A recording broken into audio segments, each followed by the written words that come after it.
Janasena party PSC chairman, రాష్ట్ర ఆహార, పౌర సరఫరాల శాఖ మంత్రి నాదెండ్ల మనోహర్ మీడియాతో మాట్లాడారు. తెనాలిలో మీడియాతో మాట్లాడిన ఆయన ప్రసంగంలో చాలా ముఖ్యాంశాలు తెలిపారు. రాబోయే స్థానిక సంస్థల ఎన్నికల్లో కూటమి విజయమే లక్ష్యంగా జనసేన పార్టీ సమాయత్తమవుతుంది అని అన్నారు. ఇప్పటి సభలో ప్రభుత్వం వ్యతిరేక ఓటు చీలకూడదనే ఉద్దేశంతో పవన్ కళ్యాణ్ చేసిన ప్రకటనకు కట్టుబడి 2024 సార్వత్రిక ఎన్నికల్లో ఎన్డీఏ కూటమి విజయాన్ని దృష్టిలో ఉంచుకుని ఆయన చేసిన త్యాగాలు 4 అడుగులు వెనక్కి తగ్గారు అని అన్నారు. ప్రజల సంక్షేమాన్ని దృష్టిలో ఉంచుకుని అప్పట్లో ఎన్డీఏ కూటమిని బలోపేతం చేయడానికి తీసుకున్న నిర్ణయాలను ప్రస్తుత స్థానిక సంస్థల ఎన్నికలతో ముడిపెట్టి కొంతమంది మాట్లాడడం సరైన విధానం కాదన్నారు.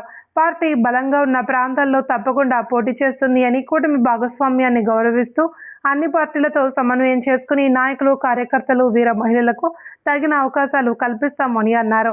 క్షేత్రస్థాయిలో పార్టీ నాయకులు, కార్యకర్తలు, వీర మహిళలు అభిప్రాయాలు, ఆకాంక్షలు, ఆవేదనలు పార్టీ నాయకత్వాన్ని పూర్తిగా అర్థం చేసుకుంది అని వివరించారు. పార్టీని సంస్థాగతంగా మరింత బలోపేతం చేస్తూ రాబోయే స్థానిక సంస్థల ఎన్నికలకు సిద్ధమవుతామని అన్నారు. పట్టణంలోని 30, 31, 32 వార్డుల్లో ఉదయం నుంచి మున్సిపాలిటీ అధికారులతోటి స్థానిక ప్రజాప్రతినిధులు, 3 పార్టీల నాయకులు క్షేత్రస్థాయిలో మేము పర్యటిస్తూ ఉన్నాం. ప్రజల దగ్గరికి వెళ్ళినప్పుడు ఎక్కువగా మేము అందిస్తున్న సంక్షేమ కార్యక్రమాల గురించి పూర్తి స్థాయిలో సంతృప్తి వ్యక్తపరచడం జరిగింది. ఒక విధంగా చెప్పాలంటే ఇన్ని ఆర్థిక ఇబ్బందులు కూడా గౌరవ ముఖ్యమంత్రి గారు చంద్రబాబు నాయుడు గారు, అదేవిధంగా రాష్ట్ర ఉప ముఖ్యమంత్రి పవన్ కళ్యాణ్ గారు సమన్వయపరుచుకుంటూ ప్రభుత్వంలో అటువంటి లోటు లేకుండా, ప్రజలకి ఎక్కడ ఇబ్బంది కలగకుండా క్షేత్రస్థాయిలో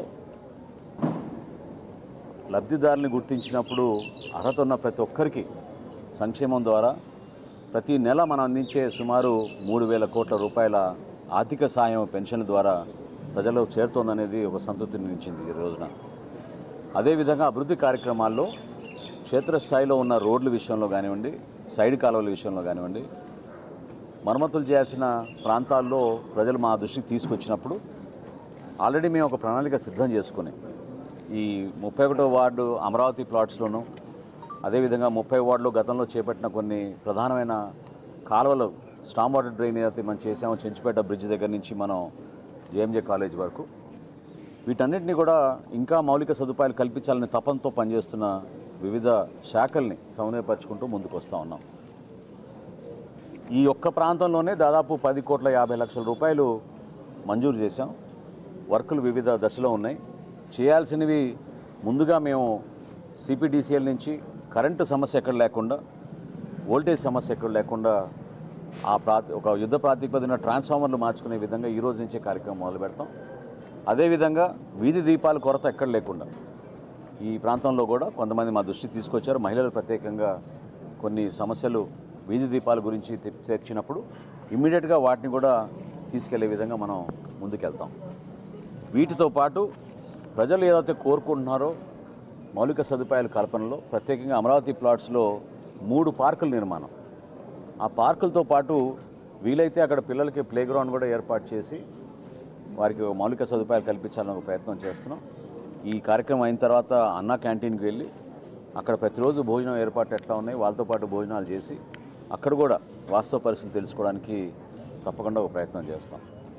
రాజకీయంగా కూటమి మేము 3 పార్టీలు కూడా సమన్వయపరుచుకుంటూ ఎక్కడ కూడా ఎటువంటి గ్యాప్ లేకుండా ఎన్డీఏలో మేము భాగస్వాములుగా ఒక బాధ్యతతోటి గౌరవ ముఖ్యమంత్రి గారు, గౌరవ ఉప ముఖ్యమంత్రి గారు, అదేవిధంగా కేంద్రంలో నరేంద్ర మోడీ గారి నాయకత్వంలో నిధుల విషయంలో ఎక్కడ కొరత లేకుండా మేము చేస్తున్న కార్యక్రమాల్లో భాగంగా రాబోయే రోజుల్లో స్థానిక సంస్థల ఎన్నికలు కూడా సిద్ధమవుతూ ఉన్నాం. ఈ కోణం నుంచి మనం చూసినప్పుడు ప్రతి ఒక్కరికి ఒక అవకాశం కల్పించే విధంగా, ఎక్కడైతే స్థానికంగా నాయకత్వం ఉందో ఆ నాయకత్వాన్ని బలోపేతం చేసే విధంగా ఇక్కడ ఒక మాట మాత్రం నేను మీ దృష్టికి తీసుకొస్తున్నాను. ఎందుకంటే ఉదయం నుంచి చాలామంది నన్ను ఫోన్లు చేసి అడిగారు, ఒక పత్రికా వార్తలు వచ్చినాయని.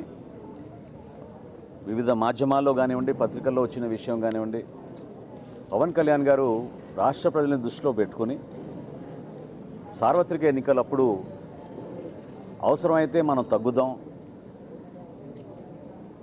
ఏ ప్రాంతంలో మన అభ్యర్థులు ఉన్నారో పార్లమెంట్లో కానివ్వండి, శాసనసభలో కానివ్వండి, వాళ్ళందరికీ కూడా పోటీ చేసే అవకాశం ప్రతి ఒక్కరికి ఈ సందర్భంలో కల్పించలేకపోతామేమో. కానీ రాబోయే రోజుల్లో పార్టీని బలోపేతం చేసుకుంటూ ముందుకెళ్దాం. 2024లో జరిగిన ఎన్నికలు మాత్రం ఓటు చీలనివ్వం అనే మాట ఆయన ఇచ్చినందుకు దాన్ని గౌరవించుకుంటూ ఎక్కడ కూడా పొరపాటు లేకుండా ఆయన నిలబడ్డారు.